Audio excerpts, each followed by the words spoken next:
علمی point number 2، ہم مسلمانوں کا یہ اجماعی عقیدہ ہے کہ قرآن حکیم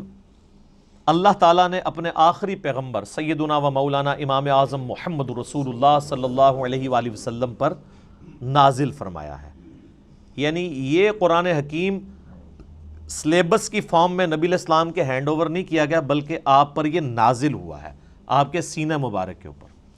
اور اس قرآن کی اتھینٹسٹی آپ صلی اللہ علیہ وآلہ وسلم کی مبارک زبان ہے، اسی لیے آپ کے کریکٹر کو منوایا گیا ہے۔ سورہ یونس کے سٹارٹ میں بھی آیت نمبر 15-16 میں آتا ہے نا کہ اے نبی علیہ السلام ان سے فرماؤ میں اتنا عرصہ تم میں رہا ہوں، کیا تم نے اس سے پہلے کوئی ایسی بات مجھ سے سنی ہے؟ یعنی میں صادق اور امین ہوں، میں نے کبھی دعویٰ نبوت نہیں کیا اس سے پہلے، نہ کوئی یعنی میری کوئی ایسی خواہش تم نے کبھی آبزرو کی ہو، تو اچانک یعنی چند دنوں کے بعد میں یہ کلیم کر رہا ہوں کہ یہ اللہ کی طرف سے مجھ پر کتاب نازل ہوئی ہے، تو یہ اس بات کا ثبوت ہے میری پریویس زندگی۔ تو یہ آپ صلی اللہ علیہ وآلہ وسلم پر نازل ہوئی۔ اب یہ ٹاپک بھی گھنٹوں کا محتاج ہے اگر صرف اس ٹاپک کو ایڈریس کیا جائے کہ نبی علیہ السلام پر یہ قرآن نازل ہوا، اس قرآن کی اتھینٹسٹی کے حوالے سے، لیکن میں اسے سکپ کرتا ہوں۔ علمی پوائنٹ نمبر 3، ہم مسلمانوں کا یہ عقیدہ ہے کہ قرآن حکیم باللفظ محفوظ ہے۔ یہ کتاب بالمفہوم نہیں ہے کہ نبی علیہ السلام نے پڑھ کے سنائی تو صحابہ نے جو سمجھا اس کو سلیس عربی کے اندر اپنے یعنی ذہن کے مطابق لکھ دیا، نہیں، ایک ایک لفظ من و عن ویسا ہی ہے جیسا کہ اللہ تعالیٰ نے نازل فرمایا، کوئی انٹرپریٹیشن نہیں ہے اس کی، بالمفہوم نہیں ہے، باللفظ ہے۔ اور یہ عقیدہ صرف قرآن کے بارے میں، یہ بعض لوگ کہتے ہیں نہیں ہم حدیث کو بھی قرآن کا درجہ دیتے ہیں، حدیث کے بارے میں اجماعی عقیدہ ہے کہ حدیث بالمفہوم ہے، چند باتیں باللفظ بھی ہیں، جیسے ہم نماز کے اندر جو کچھ پڑھتے ہیں وہ بخاری مسلم میں نبی علیہ السلام کی احادیث ملتی ہیں، آپ نے ان کو تعلیم فرمایا، لیکن اوورآل آپ علیہ السلام کے حوالے سے جو چیزیں بیان کی جاتی ہیں بالمفہوم ہے۔ اور یہی وجہ ہے کہ آپ احادیث کی کتابیں کھولیں گے نا تو کئی احادیث کے اینڈ پہ وہ راوی کہتا ہے او کما قال علیہ السلام، یا جیسا پھر رسول اللہ نے فرمایا تھا، یعنی مجھے یہ بات پتہ چلی، مجھے یوں سمجھ آئی، یا جیسے پھر آپ نے فرمایا تھا، مفہوم یہی تھا۔ اور آپ بخاری مسلم اٹھا کے دیکھیں، آپ کو درجنوں احادیث ملیں گی کہ ایک ہی مجلس میں آپ صلی اللہ علیہ وآلہ وسلم نے کوئی بات ارشاد فرمائی ہے، کئی صحابہ نے اس بات کو رپورٹ کیا ہے، سب کے الفاظ میں تھوڑا بہت فرق ہے، اوورال مفہوم ٹھیک ہے، لیکن کسی سے کچھ سکپ ہو گیا، کسی سے کچھ۔ مثلا اب یہاں پہ تقریباً آلموسٹ 100 کے قریب لوگ بیٹھے ہوئے ہیں، میں یہاں پہ 55 منٹ کے اندر کتنی باتیں کروں گا؟ اب باہر نکل کے ان میں سے کتنے پرسنٹ لوگ ہیں جو من و عن میری ایک ایک بات کو پروڈیوس کر سکتے ہیں؟ باہر جا کے نہیں کر سکتے، کچھ کو کچھ حصہ یاد ہوگا، کچھ کو کچھ، اس طریقے سے اوورال سب کو جمع کریں گے تو آلموسٹ آپ کامیاب ہو جائیں گے اس پوری مجلس کو۔ یہ ویڈیو ریکارڈ تو اس زمانے میں نہیں تھا، اس لیے تو ویڈیوز بنائی جاتی ہیں تاکہ کوئی چیز سکپ نہ ہو۔ تو اس وقت تو لوگ کریمنگ کے اوپر اعتبار کرتے تھے، نبی علیہ السلام سے سنتے تھے، یاد کرتے تھے، پریکٹس کرتے تھے، آگے باتیں پہنچاتے تھے۔ اور اس کا آپ کو بہترین نمونہ صحیح مسلم میں ملے گا۔ بخاری میں آپ کو ان چیزوں کا آئیڈیا نہیں ہوتا کیونکہ بخاری میں احادیث سکیٹرڈ فارم میں ہے۔ مسلم شریف میں ایک مجلس کی نبی علیہ السلام کی ایک وقت کی احادیث کے جتنے طرق آئے ہیں نا مختلف چینز سے، وہ آپ کو ایک جگہ ملیں گے۔ مثلا مسلم کی پہلی حدیث یہی ہے مولا علی علیہ السلام سے، اور بخاری میں بھی موجود ہے کہ نبی علیہ السلام نے فرمایا جس شخص نے میری طرف جھوٹی حدیث منسوب کی وہ اپنا مقام دوزخ میں دیکھ لے۔ اب یہ حدیث آپ کو سیدنا علی سے ملے گی، سیدنا عبداللہ ابن عباس سے ملے گی، سیدنا ابو ہریرہ سے، سیدنا جابر بن عبداللہ سے، سیدنا انس بن مالک سے، سیدنا مغیرہ ابن شعبہ سے رضی اللہ عنہم اجمعین وعلیہم السلام اجمعین، 7-8 صحابہ سے ایک ہی حدیث ملے گی۔ اور امام مسلم نے اس کو ایک ترتیب سے نا اس مجلس میں یہ جو نبی علیہ السلام کا فرمان تھا ایک ایک صحابی سے وہ لے کے ہیں، تو آپ کو ان کے آپس کے الفاظ میں بھی 19-20 کا فرق نظر آئے گا، لیکن مفہوم ایک ہی ہوگا۔ اسی لیے مسلم شریف کی ترتیب کو کہا جاتا ہے کہ حدیث کی کتابوں میں سب سے بیسٹ جو ترتیب ہے وہ صحیح مسلم کی ہے، کیونکہ آپ کو یہ اندازہ ہو جاتا ہے کہ ایک مجلس میں کوئی چیز سکپ نہیں ہوئی، ایک حدیث کو کئی راوی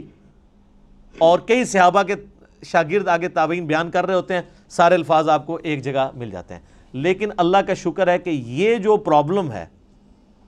یہ قرآن حکیم کے کیس میں نہیں ہے۔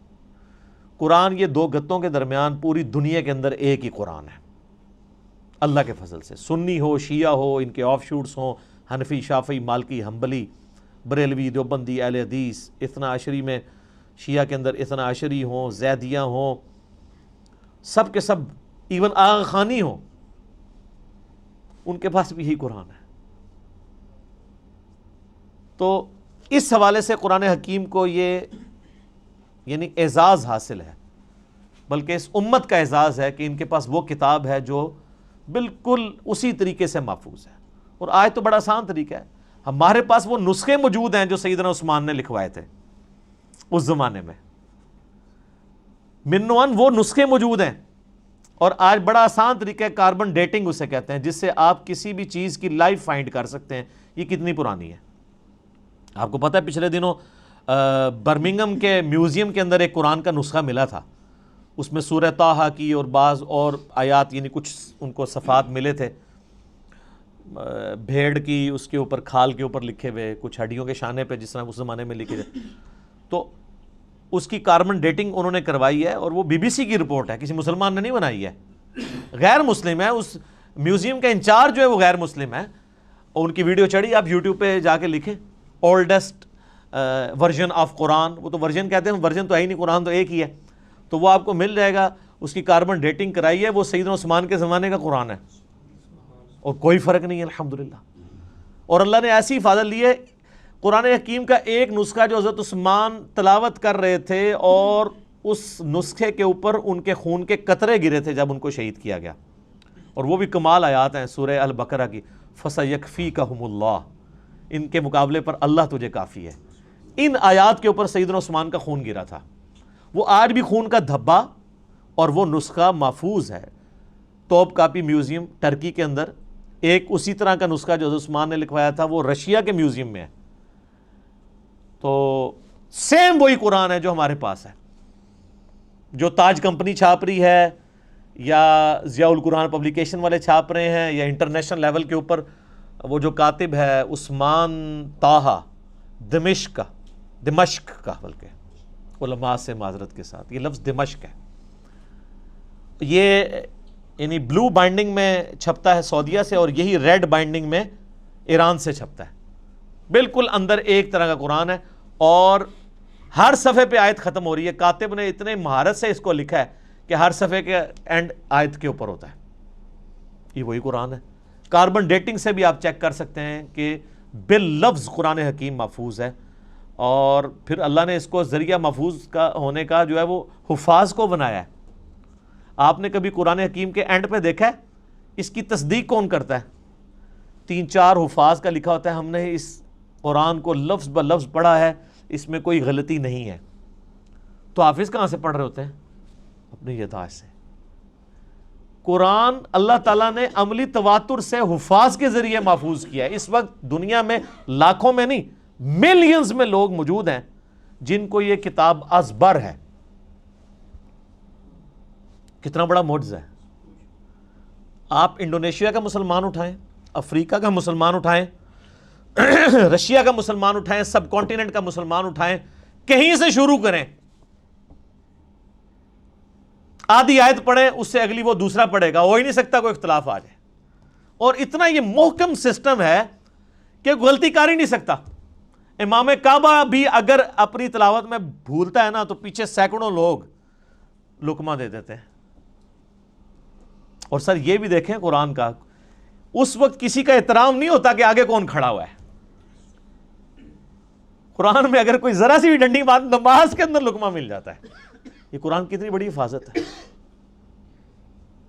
تو صرف یہ لکھے ہوئے کے اوپر اعتماد نہیں ہے، لکھنا تو ظاہر امپورٹنٹ ہے، کیونکہ الذی علم بالقلم، اللہ نے قلم کے ذریعے قرآن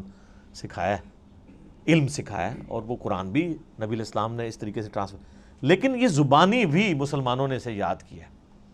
اور ریٹن فارم میں یہ نسخے موجود ہیں۔ جب کبھی بھی کوئی ایشو آتا ہے، اب تو خیر آتا ہی نہیں ہے، اتنے اسٹیبلش ہو چکے ہیں، اب تو سافٹ ویئرز بن چکے ہیں، پی ڈی ایفs موجود ہیں، اب تو کوئی کبھی آپ نے دنیا میں سنا ہے کوئی ایشو آیا کہ اس لفظ تھلے زہر ہے یا زبر ہے؟ کبھی؟ سر یہ کئی کافر جو مسلمان ہوئے ہیں نا، ان کے لیے سب سے بڑی اٹریکشن یہ ہے کہ قرآن کا ورژن ہی کوئی نہیں، ایک ہی قرآن ہے۔ یہ جو امریکن تھے وہ پروٹیسٹنٹ کرسچن یوسف ایسٹس 80s میں مسلمان ہوئے ہیں. آپ ذرا ان کی وہ ویڈیو دیکھیں جس میں انہوں نے بتایا ہے کہ میں مسلمان کیسے ہوا ہوں. اس میں انہوں نے بتایا کہ جب مجھے پہلی دفعہ پتہ چلا نا کہ قرآن کا ورژن ہی کوئی نہیں ہے، کیونکہ ان کی تو سب سے بڑی مصیبت ہی یہ ہے کہ بائبل کے کتنے ورژن ہیں، اور قرآن ایک ہی ہے پوری دنیا کے اندر. اس نے کہا میں کیسے مان لوں کہ یار اتنی پرانی کتاب ہے، پرنٹنگ میں کئی بار کوئی لفظ ٹوٹ جاتے ہیں، لیکن ان کو پتہ نہیں کہ پرنٹنگ نے نہیں اسے محفوظ کیا، مسلمانوں کے سینے نے محفوظ کیا، سینوں نے.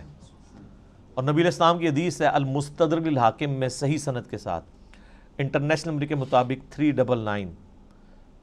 کہ اللہ تعالیٰ میری امت کو کبھی گمراہی پہ جمع نہیں ہونے دے گا، جماعت پہ اللہ کا ہاتھ ہے، قیامت تک اجماع امت اللہ کی حفاظت میں. اور قرآن حکیم کی حفاظت اللہ تعالیٰ نے امت کے اجماع کے ذریعے کروائی ہے.